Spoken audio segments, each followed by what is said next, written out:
penting ya. Iya. Apalagi untuk mahasiswa, apalagi dalam berpola pikir nanti mahasiswa itu seperti apa ya. Jadi kan ditinjau dari landasan hukum, memang sebuah organisasi didirikan di tingkat perguruan tinggi ini kan adanya organisasi itu sebagai sarana pembelajaran dan pengembangan segala potensi yang dimiliki oleh setiap mahasiswa, terutama hal peningkatan sikap integritas dan kepribadian mahasiswa sehingga bisa menciptakan mahasiswa berintegritas dan mencetak para calon pemimpin.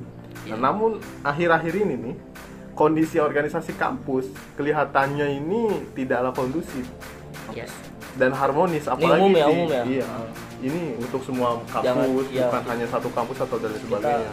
Kita menuju pada umum aja. Memang tidak kondusif saat ini ya, tidak harmonis gitu ya. Karena memang salah satunya adalah faktor pandemi, yang memang aturan-aturan dari pemerintah itu harus dilaksanakan semua dari rumah, online dan lain sebagainya, tidak bisa dilakukan secara offline. Nah, ini pun dianggap abstrak oleh sebagian mahasiswa yang lain. Mereka menganggap posisi organisasi sudah tidak mampu lagi untuk menampung dan menyalurkan seluruh aspirasi mahasiswa, khususnya dari para anggotanya sendiri, sehingga hal ini berdampak pada tingkat partisipasi politik dari setiap mahasiswa yang menjadi lemah. Jadi coba nih Bang Isa nih, bagaimana dalam menanggapi hal seperti ini? Karena tadi kan pendapat Bang Isa kan organisasi ini tidak penting gitu. Ya. Coba bagaimana cara menjawab persoalan ini kena ke manajemen ya. Nah, bagaimana cara memanajemen organisasi dengan baik gitu Pak maksudnya? Iya. ya. Jadi memang awal mula saya berpikir bahwa organisasi itu tidak penting. Itu kan berarti kalau melihat ini tadi, selain nanti solusinya ke manajemen, jelas teorinya masuknya nanti ke sosial. Iya. Ya toh. Iya, masuk. Dimana memang kalau dulu kita lihat itu organisasi sangat penting. Yang pertama faktornya, semua ketika mau musyawarah itu tetap tatap muka. Iya. Dan nggak bisa dilakukan secara online.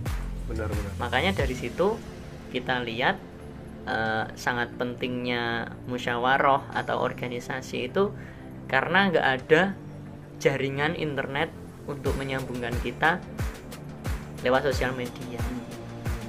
Tapi kalau melihat permasalahan sosial yang semakin kesini itu mulai kelihatan sekali dari beberapa pejabat yang mulai mendiskusikan kritik-kritik itu dibatas. Ketika kritik-kritik seseorang kemudian dilaporkan dan lain sebagainya, itu kan kayak membungkam aspirasi itu.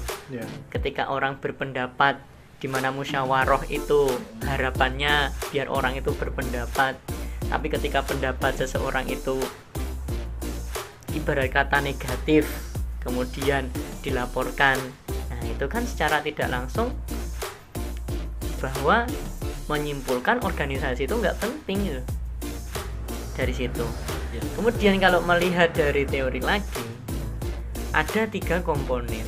Yang pertama itu mungkin dari segi kekuatan, dari kekuatan, kemudian dari kearoganan, keegoisan. Nah, dari 3 komponen tersebut itu menunjukkan bahwa seseorang, kalau dulu mungkin ya ketika tidak ada internet, itu orang egois tapi mempunyai argumen yang kuat gitu.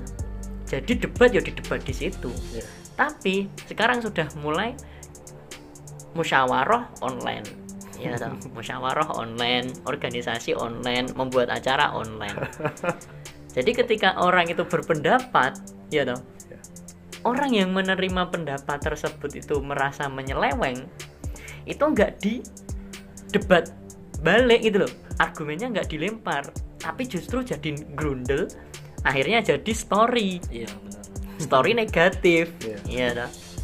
Dan itu mungkin juga pernah saya alami sendiri gitu loh, dan mungkin malah pernah saya lakukan gitu. Jadi memang ada beberapa aspek sosial yang memang tidak bisa dipandang zaman dulu dengan sekarang. Kalau secara umum itu memang kita lihat organisasi itu sangat penting gitu. Yeah. Cuman kita kalau mengkerucut ke mahasiswa, itu mending sekarang mahasiswa nyari ilmu aja deh. Ya, kebanyakan ini ya berpikir bahwa itu sih apa, mending kuliah aja gitu. Ya, toh, banyak pulang. kuliah. Apalagi dengan ada beberapa kebijakan kampus yang semester 8 harus lulus. Nah, itu kan seperti mematikan organisasi. Bisa jadi Pak. Iya toh. Iya benar. Nah, Tapi kan itu ada kepentingan kampus juga Pak, artinya untuk akreditasi. Iya tapi sih, kan itu ada iya. manfaatnya juga. Jadi nggak semuanya tidak manfaat kan. Ya tolong Bang Jamal nanti dulu berbicara. Ini coba Bang Ya, Isa belum Oke, kan selesai lanjutkan. berbicara. Saya cuma membantu saudara kan saya, gini sahabat loh. saya. Sebentar. Jadi gini loh, kita kan melihatnya dari perspektif mahasiswanya Nah, ya iya. toh. Kalau kita melihat dari perspektif dosen, jelas lebih penting akreditasi. Lebih penting pendidikan. Daripada organisasi ya toh. Benar. Cuman ketika kita melihatnya dari organisasi itu sendiri, dari mahasiswa semester 6, semester 7 udah harus berkecimpung dengan yang namanya skripsi. Ya toh. Skripsi, PPL, KKN, apalagi ada beberapa kampus itu yang menerapkan kebijakan PPL, KKN ataupun Semester 6 ya, PKL, Bang? KKN itu jadi satu. Kemudian setelah semester akhir dituntut untuk segera wisuda. Nah, itu sebenarnya apa ya? Pandangan positif kita terhadap organisasi itu dipatahkan dengan beberapa fenomena sosial yang ada di kampus itu sendiri itu. Contoh, saya sudah berpikir ini, wah organisasi itu penting.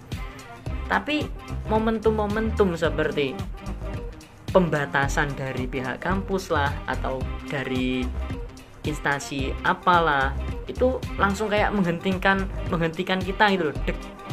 Dan langsung secara otomatis wis lah, yang penting kita belajar dulu aja. Dan itu juga sempat beberapa kali saya dengar dari ngaji-ngaji di pesantren dan sebagainya, itu memang udahlah di umur-umur masih produktif itu mending banyak-banyak belajar aja. Ada yang bilang kayak gitu. Nah, intinya dari saya kalau ketika melihat dari perspektif itu tadi, dari manajemennya, nanti mungkin manajemen kita bahas setelah kasusnya ini dulu lah. Kita bahas kenapa ini kayak gitu loh. Iya. Baru nanti kita bahas manajemennya bagaimana sih sebenarnya. Iya. Jadi sebelumnya tadi kita bahas toh, kalau saya nggak usah lah organisasi itu banyak negatifnya. Ya itulah saya pandang kayak gitu. Itulah. Monggo kalau dari Bang Jamal gimana pandangannya lah. Nah, oke, itu tanggapan dari Bang Isa ya, terkait masalah tadi. Coba Bang Jamal ini cara pandangnya saat ini itu seperti apa? Oh iya. Aduh. Ini lumayan agak Karena memang ditambahkan PPKM darurat saat ini nih, Pak. Iya. Terutama di Pulau Jawa dan Bali memang sedikit merasakan dampaknya itu loh. Sangat dibatasi, melebihi PSBB kemarin. Ini lebih diketatin lagi dalam aktivitas, terutama aktivitas kemahasiswaan seperti itu. Coba. kalau dari pandangan saya ya, jauh yang saya baca ini tadi kan benang merahnya adalah penting atau tidaknya organisasi. Ya. Itu tergantung juga. Artinya kalau dari satu pihak kita melihat bahwa organisasi tidak penting, ada. Terus kita melihat organisasi itu penting juga ada kayak gitu. Nah, kalau mau melihat dari segi yang enak itu ini beranggapan dari satu teori Pak. Ini saya pernah diskusi sama beberapa mahasiswa. Terus itu pernah menyinggung soal ada teori fungsionalisme struktural. Itu berangkat dari teorinya Auguste Comte itu. Itu juga dia terpengaruh sama pemikirannya Emile Durkheim. Kalau Emile Durkheim kan ke ini struktur masyarakat. Ini sejauh yang saya baca, mungkin teman-teman lebih paham daripada saya kan, itu kan nanti kan bisa jadi perdebatan, nggak apa-apa. Nah dari sini kan ngelihat bahwa ada fungsionalisme struktural. Artinya apa? Fungsionalisme itu kan melihat bagaimana cara melihat fungsi atau guna elemen-elemen di masyarakat, entah bisa dari norma, adat, institusi terus tradisi kayak gitu dan lain-lain. Itu kalau dilihat secara umum begitu. Nah terus apa fungsinya teori ini? Teori ini tuh bertujuan untuk mencapai keteraturan sosial. Nah ini bisa kena dilihat bahwa misalkan tadi kalau katanya Bang Isa bahwa organisasi di kampus tuh semester 8 dia harus skripsi dan Lulus, itu mematikan lulus ya, dia mematikan gerakan kaderisasi dan lain-lain lah, itu bahasanya. Lah kalau ini dilihat bahwa keteraturan sosialnya acak-acakan, kaderisasi mandek gitu, terus juga kinerja pengurus dalam organisasi juga tidak ada begitu, ini bisa mati begitu, bisa patah kalau dilihat dari teori ini gitu. Kalau misalkan fungsionalismenya akur, dosen ngebantu misalnya ngebimbing dan lain-lain tentang skripsi dan lain-lain, misalnya dosen ini maksimal ngebantunya. Kadang kan ada dosen yang di chat tidak dibalas, mahasiswa jadi ngaret. Direspon tidak. Nah itu kayak gitu. Ini bukan kritikan, Mbak, ini melihat bahwa Benar, ada hal ya, itu ada fakta dan beberapa teman kita cerita bahwa ada yang seperti itu. Ini kan mengganggu fungsionalisme kayak gitu. Kalau melihat fungsionalisme struktural kayak gitu. Tuh ya teman-teman ngeliat itu dari situ kan kena tuh. Dia ternyata galau nih, kena mental. Skripsinya nggak di ACC, dia depresi, organisasi bunuh diri, gulung tikar organisasi. Itu kan bisa kacau kan begitu. Benar. Nah makanya kalau struktural ini, maksudnya fungsionalisme ini bisa terjalan, bisa berfungsi dengan matang, itu akan terjadi keteraturan sosial. Artinya regenerasi organisasi jalan, dia semester 8 itu tidak dikejar-kejar skripsi, artinya dia punya kaderisasi dan fokus skripsinya itu bisa, artinya dia misalnya lagi di BEM nih, ngurus BEM nih, Presma, dia bisa baca buku teori-teori tentang skripsinya dan lain-lain. Nah ketika sudah waktunya nulis skripsi, dia nulis sebulan digarap beres begitu. Itu kan bisa terlihat. Ini dilihat dari ini, kalau misalkan melihat dari dua celah itu sih tanggapan saya. Oke. Tapi saya menanggapi